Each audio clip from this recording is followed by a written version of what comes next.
Pessoal, essa é a parte B. Tive que fazer uma pausa rápida aí. Vamos lá, parte B. Onde eu estava? Ó, tô compartilhando a tela. Então, eu preparei só as válvulas, né? Tô nesse caminho aqui. Vai seguir, tá? Seguindo o roteiro, sigam o roteiro, tá? Leiam todo esse roteiro. Aí ele fala assim, ó, para ensaiar as linhas 2, 3 e 4, aí você tem que fazer a preparação diferente. É só abrir essa válvula, né? Então, a gente daqui já vai pro passo 3.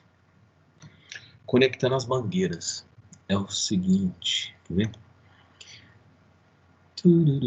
Tubulação principal. Deixa eu achar o melhor zoom aqui. Reservatório de válvulas de controle. Acho que é essa. Não. Painel frontal. Livre.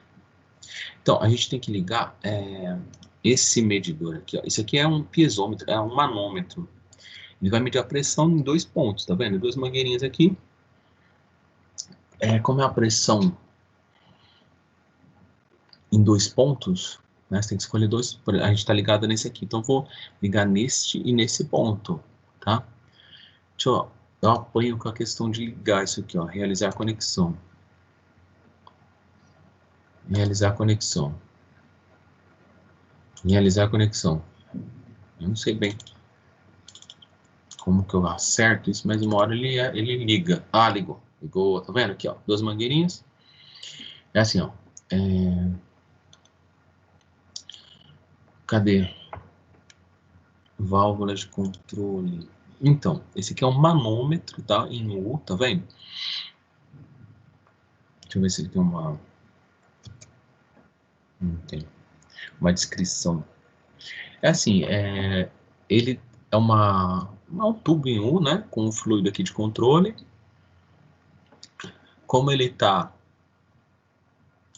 ligado a 2 pontos, se esses 2 pontos tiverem uma energia diferente, eles vão aumentar uma pressão aqui em uma tubulação diferente da outra. Da forma que estão, que eu vou ter que dar um zoom, ó, elas estão em equilíbrio, os 2 ramos. Então a pressão de um lado é igual a do outro, essa é a ideia, tá? Quando começar a passar água, fluido aqui, a pressão nesse ponto vai ser maior que a do outro lado. Então você vai ter um desnível entre os dois. Como a ligação aqui não vai permitir lançamento de água aqui direto no tubinho, né? Que vai estar, a pressão envolvida aqui vai ser uma pressão de ar. Então nesse ponto vai estar uma transmissão de água aqui, vai empurrar ar, né? E ele vai apertar mais um ramo do que o outro, né? Comparado com lá na frente. Por que aqui na frente tem uma energia, digamos, maior? Porque a água vai subir e o caminho que ela está fazendo, ela está perdendo energia, tá? Chega nesse ponto, né, ela tem todo esse 1 metro, que é 1 metro, tá? Entre os 2 pontos de medição, 1 metro de comprimento. Então chega nesse ponto 1, ela tem ainda que atritar, né, camada sobre camada com camada e as paredes, 1 metro de caminho. Então ele vai chegar no ponto 2 com muito menos energia e o capilar relacionado ao ponto 2 vai estar mais alto do que o relacionado ao ponto 1. É isso, tá? Deixa eu já ativar esse aqui, ó, rotâmetro, é para mostrar a vazão. Por enquanto a vazão tem que estar 0. Então, você clica nele, ó, e você deixa ele preparado aqui para quando você ligar. Olha lá, litros por hora, LPH, vai ter que converter isso aqui, hein? Não tem nada de vazão, não tá mostrando nada, beleza. Tá. Então, passo 3, já fiz. Consegui conectar. Passo 4, vou ligar a bomba. Então, você vai lá no painel elétrico, ou você dá o comando aqui, Alt mais 3, né? O painel elétrico é o seguinte, ele fala que garante que o botão de emergência esteja desativado. Ele é meio que um ensaio para um laboratório real, né? Então, mas aí o painel está energizado, lá, verdão. Habilite a bomba 2, cadê? Bomba 2, aqui ó, habilitar a bomba 2, ligou a bomba 2. Posicione potenciômetro, é esse aqui ó, potenciômetro, ele aumenta ou diminui a vazão. Tá? E no final ligou. Uou! Tá? E é isso o experimento. Perceba que os dois pontos lá no manômetro, eles têm uma diferença, né? O primeiro tem uma pressão maior nesse capilar do que nesse, tá vendo? É o que eu falei. Perceba outra coisa aqui, é que isso geralmente no laboratório não acontece, tá? Mas aqui está muito perfeito, né? A situação, e geralmente você consegue fazer a leitura fazendo. A leitura é para ser feita da seguinte forma, né? Aqui é milímetros de coluna d'água, tá? Por quê? Porque o instrumento aqui está com água. Eu falei água no começo. Tá com água, é água, tá? Tem água aqui e quanto ele sobe é medida de pressão e está calibrado em milímetros, tá? Só que percebam que daqui até aqui, ó, sem 10, 20, né? São 10 tracinhos, mas representando 20 unidades. Então, cada tracinho desse aqui da régua vale 2 unidades, 2 milímetros, tá? Então, a pressão nesse ponto aqui fica assim, ó, 2, 4, 6, 8, 10, 10, mais 10, porque o importante para nós é a diferença, é o ΔP, a diferença de pressões. Então, aqui eu medi 10, né? Você faz 10 vezes 2, isso que eu queria falar, é Rubino falando. Ele é simétrico, então você só faz a medida de um lado e multiplica por 2. Então aqui são 2, 4, 6, 8, 10, a pressão aqui é 20, duas vezes isso. Então, na sua tabelinha, que você tem que fazer, o experimento é esse, tá? Na sua tabela ali, eu passo 5, vocês têm que anotar. Essa é a perda de carga, tá? Diferença de pressão é equivalente à perda de carga nesse caso, porque se vocês lembrarem, deixa eu voltar lá, vai. Frontal livre, cadê? Frontal livre. Bernoulli, a gente está aplicando aqui, ó que legal, a gente está aplicando Bernoulli. 2 pontos, quais? Esse e esse, onde está ligado os fios aqui, as mangueirinhas. A gente escolheu esses 2 pontos, tá? Então, Bernoulli era assim, era carga cinemática, né? Velocidade. Carga, que era V2 sobre 2G. Carga em potencial gravitacional, que era altura.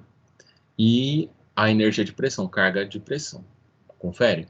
Quando você está olhando esses 2 pontos, a altura deles é a mesma. Então, o H1, a parte de altura do H1 cancela com a parte de altura em H2. Cortou? A parte em velocidade também cancela um lado e outro, porque aqui depende da vazão. A vazão se estabelece lá no começo, se estabelece aqui, ó, a vazão está aqui. E é uma só para o sistema inteiro, pelo menos nesse ramo liso aqui, reto. A vazão se mede aqui, ó. Onde está? Ah lá, a vazão aqui. A vazão está em litros por hora, tá? A medida aqui, ó, fica...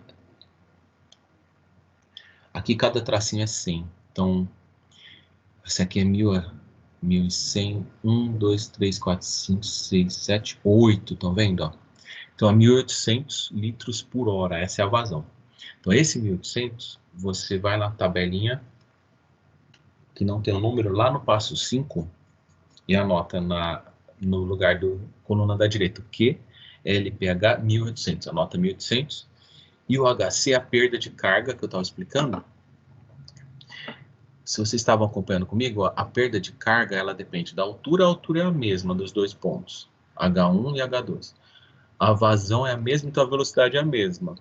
Então, a perda de carga entre esse ponto e esse, já que não tem máquina, né, entre esses 2 pontos, é medida pela diferença de pressão. A pressão vai mudar desse ponto para esse, e você está vendo aqui, ó, no manômetro. Então, você consegue medir quanto se perdeu de carga pela pressão que foi perdida. Entenderam? Interessante, né? Olha o Bernoulli aí.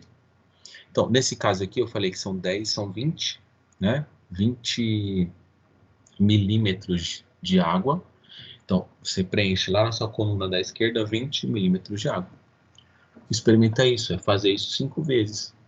Como? Você vai lá no painel, deixa o manômetro em U aqui e o rotâmetro aparente, e daí você começa a aumentar e diminuir a vazão 5 pontos, ó.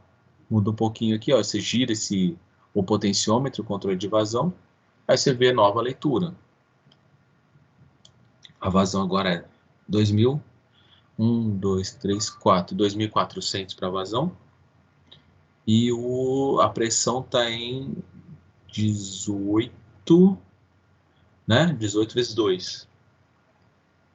Quanto que é 2 vezes 18? 36. Tá tarde, não estou fazendo conta mais de cabeça. 36.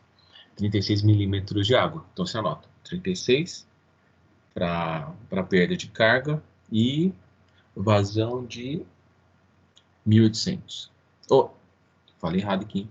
2.000, 2.100, 200, 300, 2.400. 2.400. E assim você escolhe 5 pontos diferentes. Perceba que você pode aumentar essa vazão, diminuir e colhe esses pontos. Então, esses são os dados de perda de carga. Olha o H. Perda de carga experimental. Entendido? E aí depois você desliga aqui, isso é fácil, tranquilo, beleza. Desligou, fica tudo estável, fechou. Quero que vocês percebam, a meta de vocês tem que ser preencher essa tabela, a última ali, que tem assim, uma tabela com 4 colunas, né? Erro, H teórico, H experimental e o Q, a vazão. Para preencher ela, então, de novo, né? A gente pegou os dados experimentais, a gente quer comparar com previsões teóricas. Como que a gente sabe quais são a teoria? Tá tudo aqui, ó. Sumário teórico. Como calcular, né? Nessa última tabela, é que não tem o número de tabela, devia ter, né? Mas ela tá lá no passo 5, tem essa primeira que a gente estava completando, a próxima, tô dizendo, tá? Na próxima, você coloca os valores de HC e o Q, tá? Que são a coluna 3 e 4. E você precisa fazer as continhas de H, C, T, que é o teórico, e depois calcular o erro. O teórico, ele é dado aqui, ó, vocês veem nesse sumário teórico. Aqui o teórico a perda de carga teórica é dada por essa forma. F, fator de atrito, vezes o comprimento, que é 1 metro para todo exercício, vezes a velocidade ao quadrado, sobre 2G e sobre o diâmetro, tá? Então, tirando o F, o resto é fácil, né? Por exemplo, a velocidade você calcula a partir da vazão, lembra? Aqui, ó. Velocidade é vazão sobre a área. Olha lá, formulinha 2 e a 3 resolve o cálculo da velocidade. Lembrando que a vazão você já pegou, né? Só que você pegou em litros por hora. Tem que converter tudo para metros cúbicos por segundo. Então, converte e acha a velocidade, entendeu? Então, ó, fórmula de perda de carga teórica, que é a coluna 2 para preencher na tabela que eu estou mirando aqui. Fator de atrito, já ensino. Comprimento é 1, velocidade, formulinha que eu passei ao quadrado sobre 2G, sobre o diâmetro. Esse tubo que a gente usou, o primeirão, acho que são 32 milímetros. Está tudo anotado aqui na sua apostila, no seu livro, tá? Então, esse pedaço todo aqui a gente já sabe como resolver. E o F? E o fator de atrito, hein? Fator de atrito. Ih, chegou a pizza. Pera aí, já volto.